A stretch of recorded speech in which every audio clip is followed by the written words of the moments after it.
Hey guys, so I'm asked all the time why hard drives are so prone to failure.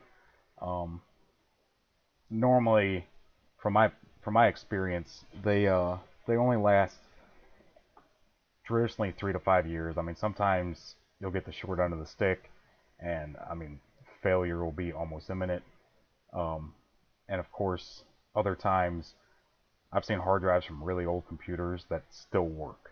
I mean, they don't work well at all. They have terrible read-write speeds and data transfer rates, but they do still work. So the biggest reason why traditional hard drives, are prone to failure is because they work a lot like a record player. This is a blog article I wrote whenever a client asked me this. I decided, because I've been asked it so many times, I just write the article and I could link them to it, and then they could read everything that they want to know about it. Um, really, just to make my life a little bit easier. So I'll put a link in the description to that if you want to read through it. Um, But if you just look at this picture, this is a traditional IDE hard drive taken apart, and the insides have changed a little bit just with technology. But for the most part, a traditional hard drive still looks like this, whether it be IDE, SATA, um, anything like that. So it kind of works like a record player. It has platters, um, which would be equivalent to the records, then a read-write head, which is right here. And there's multiples of these and the platters, and the read-write heads go in between the platters, um, and it reads data magnetically. So it puts data on the platter and off the platter just just by using a sequence of code, but it's written to pretty much by magnets. It's the easiest way to explain it. But anyways, for the most part, old laptop hard drives will spin the platters at 4,200 times a minute. Um, Old desktop hard drives normally kind of start at 5,400 times a minute, and then the higher performance ones, or if you get a new desktop, they can go up to 7,200 times a minute. Obviously, the more that it spins, the more battery it will take. So even if you buy a brand new laptop, the chances that you're going to get a 7,200 RPM hard drive are pretty slim, really, um, because it will take more battery. And then there's super, and of course these are totally obsolete, but there is super um, fast read write and data transfer hard drives that can go up to 1,500 times a minute, 1,500 RPMs a minute. Sorry. And I mean, those used to cost hundreds of dollars whenever they first came out. I think they were like 1,000. So almost no one runs these, and if you do, I'm sorry that you spent so much money doing so. Um, so anyways, let's just get to why they're so prone to failure. Because normally what happens is the read-write heads start overshooting the platter. So if your hard drive kind of makes like a light ting sound, like a light piece of metal is kind of hitting on aluminum, like a really faint ting sound, the read-write heads are overshooting the platter and actually hitting the case, um, or hitting some other object inside of the hard drive, which is, of course, that's really not good. Whenever it makes grinding noises, again, that's just another sign that it's getting ready to fail. So I do have a video on here, but I'm just going to quickly go over uh, what the inside of a hard drive kind of looks like whenever it's running. So you can see the read-write head is moving so fast that you can't actually see it, or the video can't actually record it in one still location. And this is what they look like whenever they're reading and writing data to the disk. So, and that video goes on forever. You can browse through it. There's a startup sequence and everything else.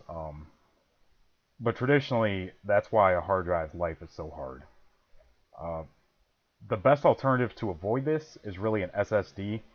An SSD just transfers data. It's like a huge flash drive, really. That's all it is.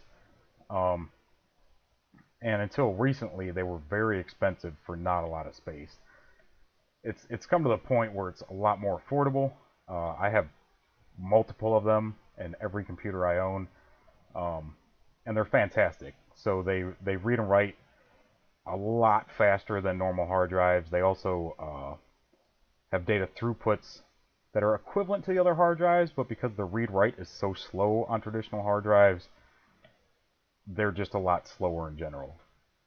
The downside to an SSD, just like a flash drive or really any computer component, is it can still fail, and it normally will fail because of electrical impulse or electrical shock. Um, so the best thing to do to protect against that is run a battery backup, which are still expensive. Batteries are expensive. Um, so that's always an option. You know, if you're in an office and it's super crucial data, I always recommend a battery backup, even a cheap one that will only keep the computer on for 10 minutes after the power goes out, and it will automatically shut down whenever the battery hits like 10% or 5%. It will start the shutdown on your computer. That normally will help protect quite a bit against it. Um, Also, a UPS surge protector, and I mean the difference between a surge protector and just a power strip is a power strip's normally like $1 to $7 at Walmart, um, and they don't have a joule rating. So whenever you're looking at power strips or surge protectors, you definitely want one that has a joule rating. Normally, the higher the joule rating, the better, because that's how many joules that it can actually protect against in a surge. So that's always something to keep in mind. Um, that's really about it. Also, traditional hard drives, if they're in a laptop or something, they're very, especially if they're running, they are very prone to shock. So if you drop your laptop, even if it's not damaged, if your computer was on and your hard drive was reading and writing, everything's moving so fast in there, and it could be so hot that it actually um, like welds the read write heads to the disk. And I know it's possible because my wife knocked my external hard drive off one night, and I took it apart to see if there was anything I could do, and I mean, it literally looked like someone soldered the read-write heads to the platter. So that was really unfortunate. It was a 2 terabyte hard drive with a lot of data on it. Um, Luckily, it was mine and not a client's, or something like that. So I just kind of had to suck it up and get a new one and move on. But SSDs, they still have a shock rating, but I mean, if you drop your if you drop um, your laptop, pretty much as long as you didn't crack the laptop or break the motherboard or drop it so hard that it broke into pieces, more than likely your SSD is going to survive. So SSDs are a beautiful thing. But hopefully that helps you guys to understand a little bit why um, hard drives, especially traditional hard drives, are so prone to failure.